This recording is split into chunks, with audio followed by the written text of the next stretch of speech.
Hello, I'm calling about John Baca. Yes, sir. How you doing? What's your name? Ricky Munday. I prefer to use Monday if that's okay with you. So Ricky is actual first name, Monday alias. Yes, it is. Okay. So what do you got for me? All right, man. On the morning of May 4th at about 2:30 a.m.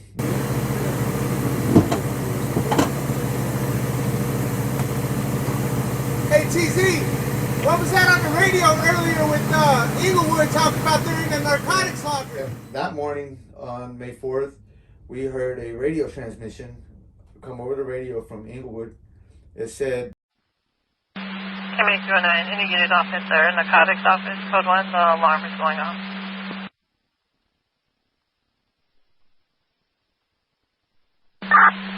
Brown, unit code 4. Cancel. 4 Sam 41. 4 Sam 41, go ahead. Can you call communications, please? 4 Sam 41, copy. Okay, so we heard this transmission. There was an alarm going off, and there was some confusion as they were trying to turn off the alarm, and they made it clear that there was what they called a narcotics office, and the alarm was going off in that office, and it took probably less than a minute or so. They had the alarm shut down, and we didn't think a whole lot about it, but we knew the date. It was May 4th. How did we recall that it happened on? Yeah. Because there's another high profile. There's actually a couple other high profile incidents in our minds. It wasn't the type of thing that Deputy Kano. We went and recorded Deputy Kano after we heard that call. There was other things going on that night that caused us to know specifically what that date was.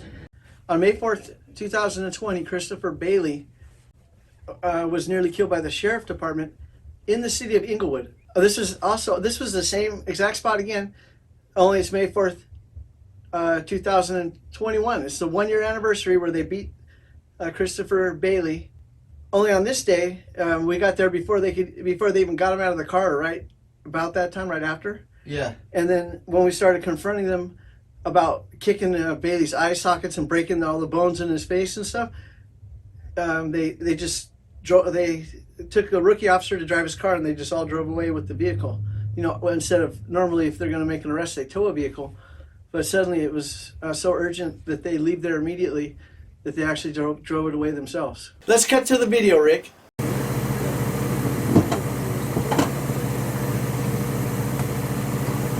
Hey TZ, what was that on the radio earlier with Inglewood talking about they're in the narcotics locker?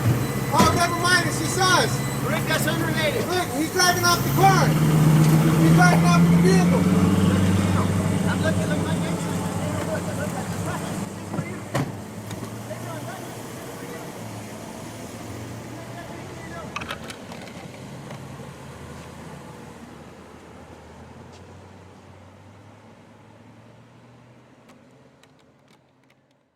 I brought up the radio transmission on that day. Oh, yeah, that's right. That's the whole reason we're discussing this. And you said that it was irrelevant to what was going on at that time. The transmission was hugely relevant when we heard it at the house, I think, because I think we were just both shocked, because we never heard that. Never once have we ever heard anything, not before then, and still, we've never heard that an alarm going off in the narcotics office at 2:30 in the morning. I wouldn't have even known they had an alarm. It makes perfect sense. I would, even if that were to happen by mistake or whatever, maybe it comes on the radio, maybe it doesn't. But this time, it happened when we heard it. They were told to call communications. Yes, but this guy, Baca, not only did he steal a kilo of cocaine, and it actually wasn't him. There was a sergeant and some other officers. I think Baca was at home asleep. He made the phone call to get the kilo of cocaine. These guys stole it. Hey, that's not a problem. David Salcido, he's the lieutenant and head of the narcotics division. Is it a division, a department? What is it called? I don't know. Just narcotics, Inglewood Narcotics.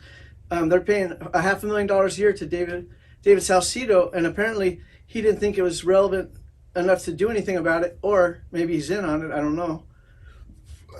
He did make $250,000 in other pay on one of his recent years. Besides his $500,000 a year from Inglewood, he also was the chief of Baldwin Park's police department for 49 days. I don't know what his salary was, but when he left there, he also sued them, and he won $4.9 million. That's $100 per day.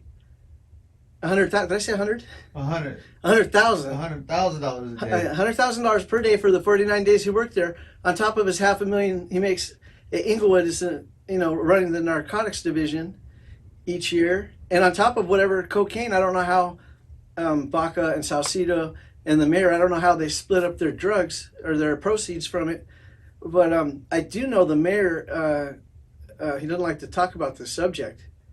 If you look at the two urban girls, they're the only people that came close to running a story on this topic. And if you read the comments, Mayor Butts is in every other comment talking about he's going to sue them for slander, for libel, when it's obvious. How are we going to hurt his reputation? It doesn't matter how many women he rapes or sexually assaults that work for the city of Inglewood. Do I have to say allegedly, or I'm going to get sued for defamation? I think you should say allegedly. I mean, because Jackie Lacey failed to prosecute those charges as well against he was also in trouble with the public integrity division of the district attorney's office, which, best I could tell, they've never ever prosecuted anybody. They always pretend that they're doing an independent investigation. They never do anything. But in the case of Mayor Butts, they claim to have lost the file on this corruption case, where the mayor gave the trash contract to the highest bidder instead of the lowest bidder in exchange for his unemployed brother getting a job. in the highest bid on the contract. In case you didn't know, the contract is supposed to go to the lowest bidder. You're supposed to save taxpayers money if you can, be frugal. But instead, Mayor Butts gave it to the highest bidder. And I forget the numbers, so don't quote me on this, but it was like either 10 million or 100 million. Must have been 10 million higher than the next highest bid, something like that. Let's give them the benefit of the doubt and just say it's 100 or 1 million. It was even if it's 1 million over the highest bid. It was $1.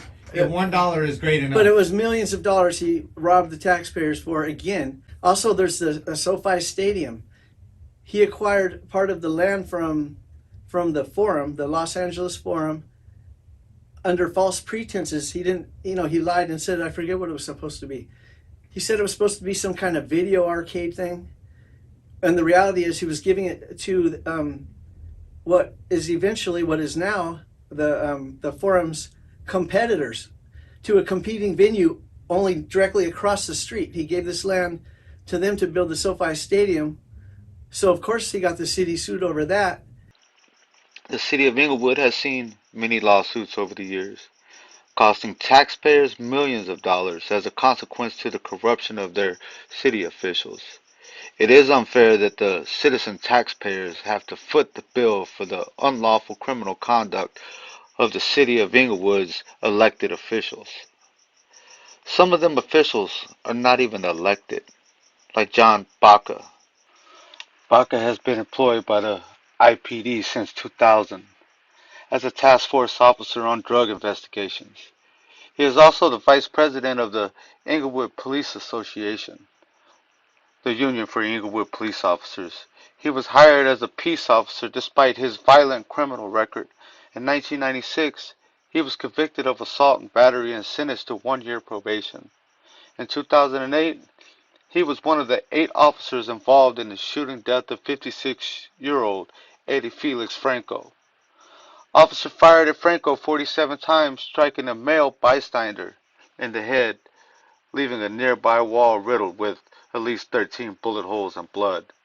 Any reasonable person with critical thinking skills can easily see that John Baca and David Ramirez knew each other. Ironically, David Ramirez is the Inglewood cop that terminated a live stream video that was being broadcasted live on YouTube.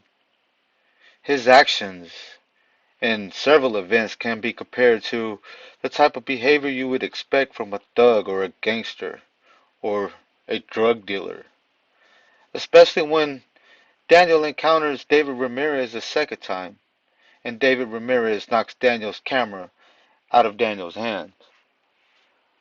That isn't the kind of behavior one would expect from a trustee member of the police union advisory boards.